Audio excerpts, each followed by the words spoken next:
मोक्षदायिनी सरस्वती नदी के धरातल पर बहने को मिथक नहीं, हकीकत माना जाता है। वर्षों पहले ऐसी घोषणा करने वाले इसरो के पूर्व वैज्ञानिक ए.के. गुप्ता की घोषणा और भविष्यवाणी अब यथार्थ रूप ले चुकी है, जिसका जीता जागता उदाहरण हरियाणा में एक नहीं बल्कि अनेक जगह बह रही सरस्वती नदी की निर्मल धारा है। सरस्वती नदी जल्द ही अपने स्वच्छ व निर्मल रूप में लगातार बहकर मानवता का कल्याण करती रही है। इसी उद्देश्य को ध्यान में रखते हुए आज इसरो के अधिकारी, पूर्व वैज्ञानिक एवं सरस्वती धरोहर विकास बोर्ड टेक्निकल कमेटी के सदस्य ए.के. गुप्ता व उनकी टीम ने पिपली के गांव बोहाली में सरस्वती नदी और साथ लगते प्राकृतिक जलाशय मरचेहड़ी के सरस्वती तालाब व इसरगढ़ में सरस्वती नदी के तट पर बने घाट का निरीक्षण किया। इस दौरान सरस्वती धरोहर विकास बोर्ड के उपाध्यक्ष धूमन सिंह किरमिच, सिंचाई विभाग के एस.सी. अरविंद कौशिक भी उनके साथ मौजूद रहे। टीम सबसे पहले कस्बा पिपली के गांव बोहली में स्थित सरस्वती नदी और प्राकृतिक जलाशय का निरीक्षण करने पहुंची। धूमन सिंह किरमिच ने उन्हें जुलाई में हुई बरसात के कारण आई बाढ़ के दौरान सरस्वती नदी और इस प्राकृतिक जलाशय की उपयोगिता के बारे में विस्तार से जानकारी दी कि किस प्रकार सरस्वती नदी के माध्यम से ये प्राकृतिक जलाशय भारी वर्षा और बाढ़ के दौरान ग्रामीण व शहरी क्षेत्रों को बरसात और बाढ़ के पानी से बचाने में कामयाब साबित हुए। गांव बिहोली से निरीक्षण करने टीम गांव मरचेड़ी में पहुंची, जहां टीम ने वहां सरस्वती नदी के प्राकृतिक तालाब का अवलोकन किया। इस तालाब में सरस्वती के पावन जल का वैज्ञानिक ए.के. गुप्ता ने आचमन किया और धूमन सिंह के नेतृत्व में किए जा रहे कार्यों की जमकर प्रशंसा की। आपको बता दें कि आज वर्षा होने के बावजूद भी टीम द्वारा सरस्वती नदी को धरातल पर यथार्थ रूप में प्रभावित किए जाने की दिशा में किए जा रहे कार्यों का अवलोकन जारी रहा। यहां से टीम के गांव इसरगढ़ में स्वर्गधाम के निकट बह रही सरस्वती नदी के किनारे बनाए गए घाट का भी अवलोकन किया गया। इस दौरान टीम के सदस्यों द्वारा इन गाँव के लोगों से भी फीडबैक ली गई।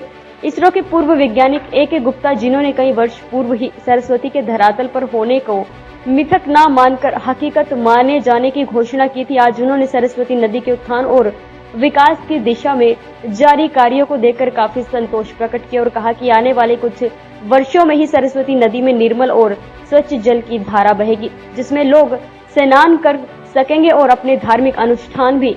उन्होंने कहा कि केंद्र और प्रदेश सरकार द्वारा इस दिशा में सकारात्मक कदम उठाए जा रहे हैं। वहीं सरस्वती धरोहर विकास बोर्ड के उपाध्यक्ष धूमन सिंह किरमिच ने भी प्रदेश के मुख्यमंत्री मनोहर लाल का आभार प्रकट करते हुए उनके नेतृत्व में असंभव को संभव प्रयास कर दिखाने की दिशा में प्रयास और कार्य लगातार जारी हैं। सिंचाई विभाग के एस.सी. अरविंद कौशिक ने भी सरस्वती नदी के घाट, तालाबों और जलाशय को लेकर चल रहे कार्यों के बारे में विस्तार से जानकारी दी। सर, आज कुरुक्षेत्र पहुंचे हैं प्राकृतिक जलाशयों का अवलोकन करने के लिए, सरस्वती नदी का अवलोकन करने के लिए, क्या कहना चाहिए? देखिए, धूमन सिंह जी बहुत अच्छा काम कर रहे हैं इस एरिया के लिए और सरस्वती डेवलपमेंट के लिए, और ये अपने बहुत से वीडियो पोस्ट करते रहते हैं।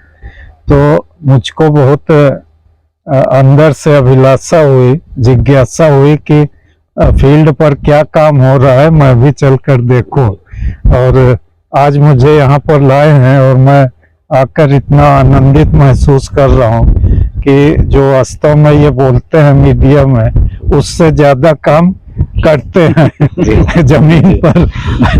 तो ये बहुत ही आनंद का विषय है और मुझे आशा है कि सरस्वती नदी भले 2-4 साल लेट बहे, लेकिन ये आदि बद्री से और छतराना तक बहुत जल्दी ही 4-6 साल में ये पूरी धारा में बहती हुई दिखाई देगी।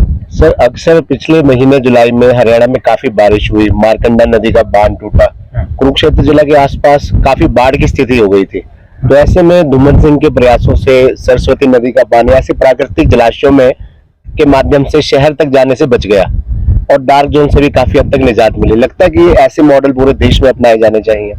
बिल्कुल, मैं जो यहाँ देख सकता हूँ इस जलाशय के किनारे खड़े होकर कि मैं स्वयं आश्चर्यचकित हूँ कि जो महीना भर पहले या 20 दिन पहले जो जलाशय लबालब भरा हुआ था और वो आज करीब 3-4 मीटर नीचे तक पानी जा चुका है। मतलब ये पूरा रिचार्ज हो रहा है इस एरिया में। और ये सरस्वती प्रोजेक्ट जो है ये खाली एक हेरिटेज और टूरिज्म के हिसाब से ही नहीं, बल्कि ये जो किसान हैं और जो लोकल लोग भूमि से जुड़े हुए हैं उनके लिए ये बहुत फायदे का प्रोजेक्ट होने वाला है और इससे बहुत लाभ मिलेगा उनको और रिचार्ज होगा, उनकी फसलें अच्छी होंगी, उत्पादन ज्यादा होगा तो सभी को लाभ होगा। धूमन जी, ईश्वरगढ़ और सरस्वती के पर जो पुलिया बनाई गई और ये जो घाट बनाए हैं, क्या किस प्रकार के कार्य और भविष्य में जारी है?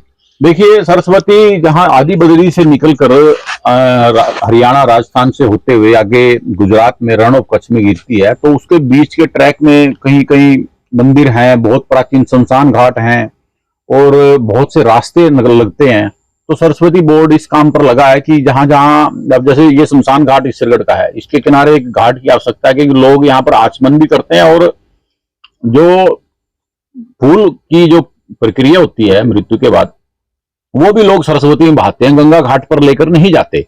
ये सरस्वती के लिए बहुत बड़ा, इस क्षेत्र के लिए बहुत बड़ा सरस्वती यहाँ से बह रही है, वरदान है। यहीं पर आप देख सकते हैं, यहीं पर ये सारा घाट इसलिए बनाया हुआ है कि लोग सारा, ये गांव से हैं करमजीत जी, तो इसके पीछे भी जितने ऐसे गांव, लगभग 77, मैं अगर बात करूं पेवा से पहले 77 ऐसे शमशान घाट है जो सरस्वती के किनारे हैं। ये बहुत बड़ा सबूत भी है कि सरस्वती इस क्षेत्र से बहती थी।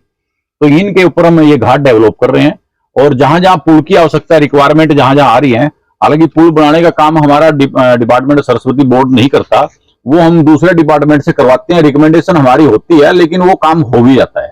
तो ये सारा काम हम, तो ऐसे लगभग कितने शमशान घाट होंगे जहां पर ये घाट बनाए जाने की? ये वैसे तो शमशान घाट जो पूरे हैं वो 70 हैं, लेकिन अभी हमने 23 घाट बनाने के लिए जिन पंचायत जहां सरस्वती चिन्हित की गई है घाट के साथ, और जिस पंचायत ने हमें रेजुलेशन दिया है उस पंचायत का रेजुलेशन लेके हम ऊपर भेजते हैं और इरिगेशन डिपार्टमेंट इन घाटों का निर्माण करता है। तो वो सारा हम लगभग 23 के करीब आ गए और मुझे लगता है कि 5-4 और अभी आ जाएंगे। तो वैसे 77 जो शमशान घाट हैं, तो सब पे हमारा उद्देश्य है कि हम ज्यादा बड़ा नहीं तो कम से कम छोटा एक घाट जरूर बना दें, ताकि कोई व्यक्ति आए और आचमन भी करे और जो अंतिम क्रिया है वो भी यहाँ पर। तो यहाँ पानी कब तक उम्मीद कर सकते हैं कि सरस्वती में? देखिए, रेगुलर बरसात में तो पानी रहता ही है, इसमें तो कोई दवाई नहीं, 3 से 4 महीने पानी रहता है। अब हमारा जो डैम बनाने का जो प्रोजेक्ट है वो लगभग नजदीक है, तो मुझे लगता है कि जल्दी काम उस पर शुरू हो जाए। इन घाटों पर जल्द ही पानी दिखाई देगा, बिल्कुल, सरस्वती का जल्दी 100%। Thank you. द्वारा सरस्वती नदी के आसपास जिस प्रकार के डेवलपमेंट कार्य किए जा रहे हैं उसके बारे में थोड़ा जानकारी देंगे? जी नमस्कार, मैं Arvind Kaushik, superintending engineer Saraswati heritage circle Kurukshetra से हूँ। आज हम यहाँ पे ईसरगढ़ के जो घाट पे खड़े हैं, ये जब से सरस्वती बोर्ड की स्थापना हुई 2015 में, तब से एक पूरी परियोजना बनाकर सरस्वती का कैसे जीर्णोद्धार हो सकता है, कैसे हम लगातार निरंतर बहाव की इसके अंदर व्यवस्था कर सकते हैं, इसके ऊपर हमारा परियोजना पे काफी लंबे समय से काम चल रहा है।